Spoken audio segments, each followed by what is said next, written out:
The end of that background takes us to part 1, the problem. Why and how Hitler thought that the lack of living space was a problem. Hitler saw himself as a German, or more correctly, as part of the German people. He was part of the German group and the German group was part of him. So needless to say, he was a collectivist. This is what he wrote. I am a German nationalist. This means that I proclaim my nationality. My whole thought and action belongs to it. I am a socialist. I see no class and no socialist state before me, but that community of the folk, made up of people who are linked by blood, united by a language, and subject to a same general fate. I love this folk and hate only its majority of the moment, because I view the latter to be just as little representative of the greatness of my folk as it is of its happiness. Hitler wanted the best for this group. He saw the nation and all of the generations in it as one big family that should hold each other to the highest standards. So he was highly dissatisfied and frustrated with the state of Germany compared to other states, not only after the First World War, but throughout his whole life. He wanted the citizens of one and the same race to become as united and strong as possible, and to always remember the sacrifices of the past generations as well as the future generations of the nation. We have to remember that Hitler grew up in the Austro-Hungary Empire, which was very multicultural and very divided, so this lack of loyalty really bothered him. So needless to say, he wanted to unite the German folk within one great country. He saw that German culture and people only needed the right prerequisites to succeed. And then Hitler lays out these prerequisites in the National Socialist 25-point program.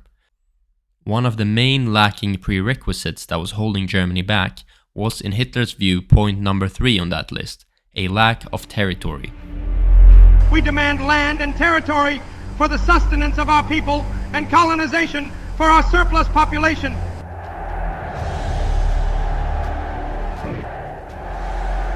He goes on inside this book. Indeed, we can justly say that the whole life struggle of a folk, in truth, consists in safeguarding the territory it requires as a general prerequisite for the sustenance of the increasing population. Since its historical entry into world history, the German folk has always found itself in need of space. Indeed, its first political emergence was forced primarily by that need. Since the beginning of the migration of folks, our folk has never been able to settle this need for space, except through conquest by the sword or through a reduction of its own population. Thus, the problem of the sustenance of the German folk had not been solved for the existing human mass, not even by the foundation of the new Reich. A further increase of the German nation, however, could not take place without such a solution. Regardless of how such a solution might turn out, it had to be found in any case. Hence, the most important problem of German foreign policy after 1870-1871 had to be the question of solving the problem of sustenance. Okay, so Germany was not large enough according to Hitler. Large enough for what though? Well, the one-word answer is food. At least food is the main thing he focuses on in his books. By not having enough territory, that also meant not having enough food. But the next question is, not enough food for what exactly? And the answer is not enough food to be able to grow the German population.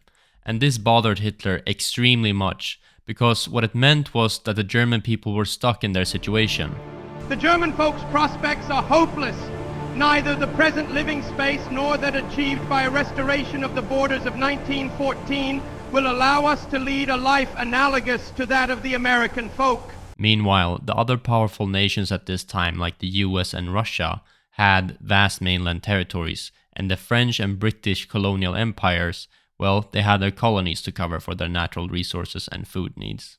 Germany had lost their colonies after the First World War, and as he says, in the 19th century, such colonial territories were no longer obtainable by peaceful means. Germany has an annual increase in population of nearly 900,000 souls. The difficulty of feeding this army of new citizens must grow greater from year to year and ultimately end in catastrophe, unless ways and means are found to forestall the danger of starvation and misery in time.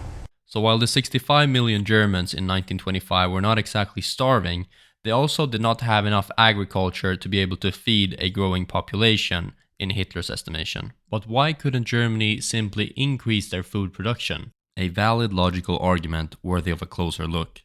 Fortunately, Hitler addresses it extensively in his books. The short answer is, they could, to a limit. Hitler saw two ways of increasing German food production. The first, he writes, is increasing the productivity of the soil. That is, to make the existing German farms more productive. The second way to increase food production that he mentions is to find new previously unused land inside Germany and turn that into farmland. This is what he calls internal colonization. Regarding the first way, increasing productivity of the soil, Hitler admits that Germany could make some improvements on the productivity of the soil and agriculture and produce food for perhaps a few extra million in population. He says, "Without doubt, the productivity of the soil can be increased up to a certain limit, but only up to a certain limit and not continuously without end. For a certain time it will be possible to compensate for the increase of the German people without having to think of hunger by increasing the productivity of our soil." But even then, his conclusion is, as you heard, that at some point the peak would be reached of the carrying capacity of the German territory despite these improvements. The carrying capacity of the environment being the maximum population size of a biological species that can be sustained by a specific environment. Here is how he says it. Check out the next part of this documentary below.